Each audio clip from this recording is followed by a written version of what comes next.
Hey, what do you say? It's old pal Cadillac Joe D. Colder than the well digger's ass. Oh man, kids got school off again tomorrow. It's Sunday night, March 2nd, 7:30. Oh, pardon me, it's 8:04. Can't even tell time. That's in the PM.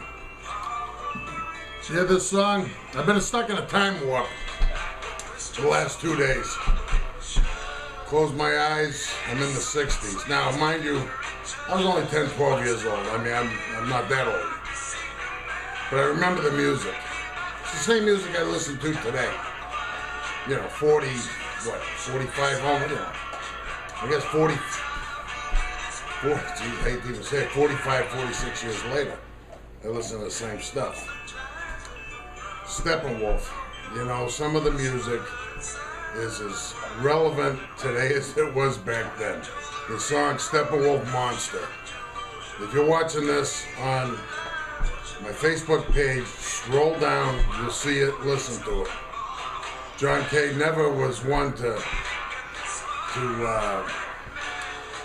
not voice his opinion on politics and issues and just things like that. Being from Canada, he could stand on the outside and look in and see what a cluster we had going on. That was back in the days, the post-Kennedy days, and going into Nixon, and you know, and then it's been just nothing but greed and big business ever since, obviously. And who knows? Maybe even with Kennedy, it would have been. He wasn't around long enough to tell. But so anyway, long story short, I've been in a time warp for a few days, and during that time, and this is the problem, when it's this cold out and you sit in front of the computer all day and there's nothing else to do and you can't have a life because it's sub-zero temperatures, I get going like this, and before you know it, man, I'm back in the 60s, the 70s, and you know, I posted a thing on back on the Facebook again, posted a thing on there, said, aside from my children, if somebody came with a time machine, I'd go back and stay, and I would. I had a great childhood, and there was some good times. The music and the cars, and you know, we always remember the good old days. You know, the fact is, probably 95% of the time it was just like it is now, boring as hell. And you know, you remember the highs and the lows, the in-betweens, which make up 80% or 90% of your life. We don't tend to dwell on, and the fact is, you know, you wish to go back. Hey, you know what? Just stay put, relax. It's all good. Today's good. You woke up, you're breathing, you're sucking air, you're healthy enough to bitch about it, then that's good. Bitching about it, hey, let's talk about this. Sub-zero temperatures, cold in the well digger's ass here in Lee Summit, Missouri. And can you believe it? It snowed on my new Cadillac.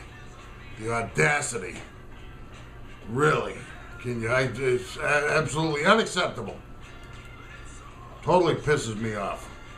But as I look through, going back to the music, and you know, I look at an American Woman from the Guess Who, and I Am Butterfly, In-A-Gadda-Da-Vida's Market. Franklin, Mass people understand what I'm talking about there.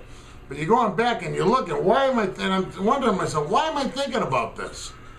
You know, I know I'm bored and it's crappy out and all this. Well, then I run across the thing, and it's an Obama thing, and it comes back to that. And you know, we're kind of beginning to relive the Cold War era all over again. This weakling is talking to Putin, telling him to cut the crap. You know, it's like a 10-year-old kid coming up to me and trying to tell me what to do. You know, you don't feel any threat. There's no respect. There's no fear. There's no nothing, because this guy, well, you know, I saw a thing the other day, and it was a picture of Obama and a picture of Jackie Gleason as Buford T. Justice in Smokey and the Bandit. And it says, Korea, Iraq, Iran, Russia, all these different threats we've got around the world. And then it says under Obama, reduce the size of the military. And then underneath Jackie Gleason says, you stupid sumbitch. And you know what? That's about the size of it. I mean, so we got more threat than ever. Let's reduce our military. It's insane. Why are they doing it? Budgets. Hey, stop funding rebuilding of mosques. Stop funding illegal aliens. You know, worry about the disabled vets, about veterans having a home. Of course, you got to admit, though, Obama, he is a mathematical genius. Here's Obama's math skills. He divides the country, subtracts jobs, adds debt. He's a mathematical genius. You know, so it's a sad thing. So we'll get off politics, but I figured it out. That's what got me so nostalgic. Reminds me of the old days when you'd hear on the news Huntley and Brinkley talking about Vietnam and the Cold War and all this stuff, and then I start going back to that music and it brings up those memories, and you know, it's crazy stuff. So anyway, that's enough of the nostalgia and everything. But it does make me want to go back to Franklin, Mass. and go see some pals, which I'm going to do as soon as I can rub two nickels together and get out there and have some weather that's worth going to. I mean, right now, I'd be jumping from the frying pan into the fire going out there. I mean, people don't want to go out and have a Coke or a coffee or do visiting or anything like that when it's so crappy out. You know, they're worried about shoveling the driveway and getting to work tomorrow, so I understand that too. So until the weather breaks, I can't leave here because too much to do, too much to worry about. Animals, kids, house, family, pals. Well, pal, I got one or two pals. That's it, yeah. But anyway, so that's the story of life. I got a pal of mine, Facebook pal from town here, a gal by the name of Marlene Alley. Her husband passed away earlier, about a week ago on Monday. Gonna make a dinner tomorrow night, her and her kids.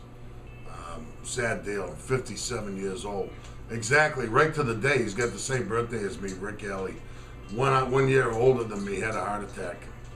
So I was telling my daughter Christy tonight, I says, you know, when me or your mother asks you to do something and you blow us off or whatever, or, you know, something hateful is said or, you know, whatever. Here's something to people, children, adults, anything. You know what? Don't wait till tomorrow what you can do today. Don't blow somebody off. Don't disrespect them. Don't do something that you might regret. You know, you don't want to go to bed without saying what you meant to say, because tomorrow might not come, okay? And that's a sad truth. So, if you got issues or whatever, try to resolve them quickly. If you got things that need to be done, you know, if your parents ask you to do something, or your husband or wife asks you to do something, just get up off your ass and get it done, you know? Because it'd be a shame to let it go and then feel bad about some trivial little thing that you didn't do and that have that sort of Damocles hanging over your head the rest of your life. Something stupid. I mean, that's crazy. So do the right thing. Do it now. Don't wait. You know, I procrastinate on some things, but very little. I mean, when I got a job, I get going on it because you just never know what's going to happen. So get going on that. So anyway, that's the deal. Now we'll just complain about the economy a little bit, and then I'll go. Hate to be in a bitchy mood, but you know, it's so cold, and it's just one of those negative days. Been kind of one of those weeks. I mean, a lot of good stuff going on, but until it warms up, it's hard to talk about it because it's just, you know, you wake up cold, you go to bed cold, and it just the whole mood is just like that. But go to the supermarket tonight, get a head of a stalk of celery, a bag of baby carrots, a quart of milk, a can of soup. What else did I get? One or two other little things. I mean, there wasn't much to it. $20. Wasn't even a bag. Give me a break. Jesus Christ almighty. I'm telling you what, you know, say a prayer. Hope something happens with the economy. Something. I guess the best thing we can hope for is these midterm elections. They get rid of anybody that's already there. Any just if they're there, just vote them out, Democrat or Republican, because they're all to blame, and it just something has to change. So anyway, folks, that's it for tonight. I'll have better content coming up, but I hadn't been around for a few days trying to deal with all this stuff, and just wanted to touch base. I'm always glad to see you. Spay and neuter the pets. It's your old pal Cadillac Joe D. I'm going to dig on some different music here, and something that brings a memory, but maybe a little better memory. Let's pick one here real quick, and then I'll go. You Can't Miss, with Sam, the Sham, and the Pharaohs. Let's just do this. And I got a little message for the youth of today, too, by the way.